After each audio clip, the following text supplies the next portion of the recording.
Now, my first guests are from Cavan.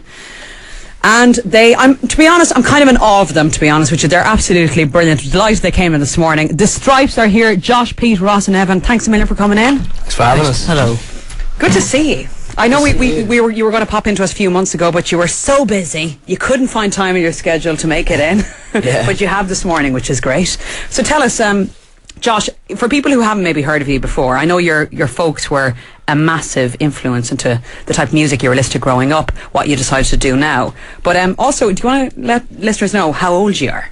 I'm 17. You're the eldest. I'm the oldest. I'm the granddad of the group. Yeah. And Ross, you're the youngest at 15, is that 15, right? Yeah. Okay, and you've been at this for how long now? A couple of years? Couple of years. About 2 years ago we all got together and just said we'd sort of take it seriously and try and become a proper band. Yeah. Whereas before that, myself, Evan and Pete, like when we were younger, we used to just play, you know, in the house and used to jam. And then I always knew Ross's family and Ross, and that's how it happened. Yeah, what kind of stuff were you listening to growing up?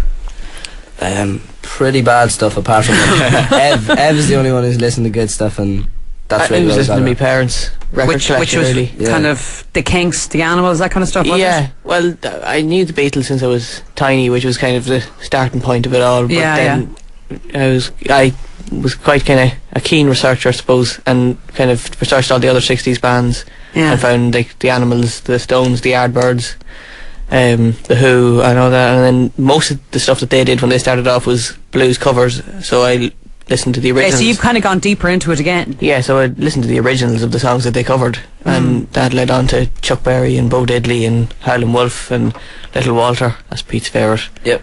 and etc, etc. I'm kind of in awe of you because, to be honest, most people your age would hear these names and wouldn't even know who they were. Yeah. And the fact that you do, and you've such a knowledge of music, I mean, you put me to shame. And I think I know a little bit about music. Obviously, I don't. But anyway, you're gonna play some music because we're gonna play one of your tracks a little bit later as well. But you're gonna do something for us live now. Yes. What are you gonna do? 29 Ways by Willie Dixon. Oh, great. Take it away in your own time. Okay, 1, 2, 3, 4.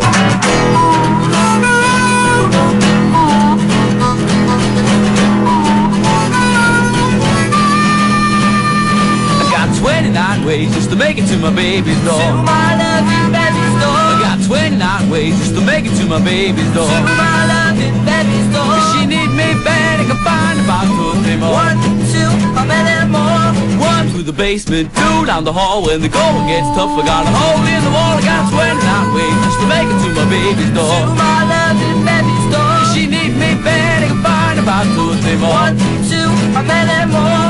Jump down the chimney like Santa Claus. Go through the window and that ain't all. A lot of good ways I don't want you to know. I even got a hole in the bedroom door. Got 29 ways just to make it to my baby's door. To my loving baby's door. If she need me bad, I can find about 2 or 3 more. 1, 2, how many more? To my loving baby's door. To my loving baby's door.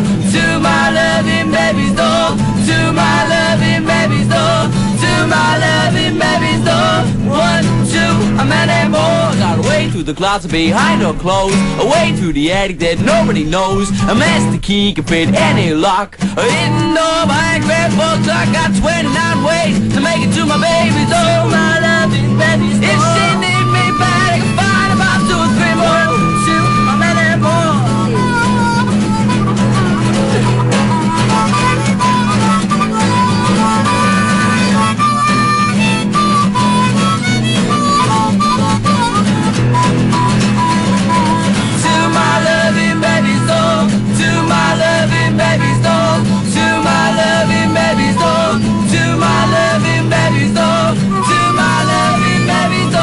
1, 2, how many more? Woo, that was amazing. You're brilliant. Can I ask what your mates think of this? Because obviously, as well, I would imagine a lot of people your age, they're not necessarily listening to Bo Diddley and Chuck Berry. Definitely not. I mean, and it's probably, it takes a lot of guts actually to do what feels right for you guys and to actually to do this type of music, which sounds fantastic.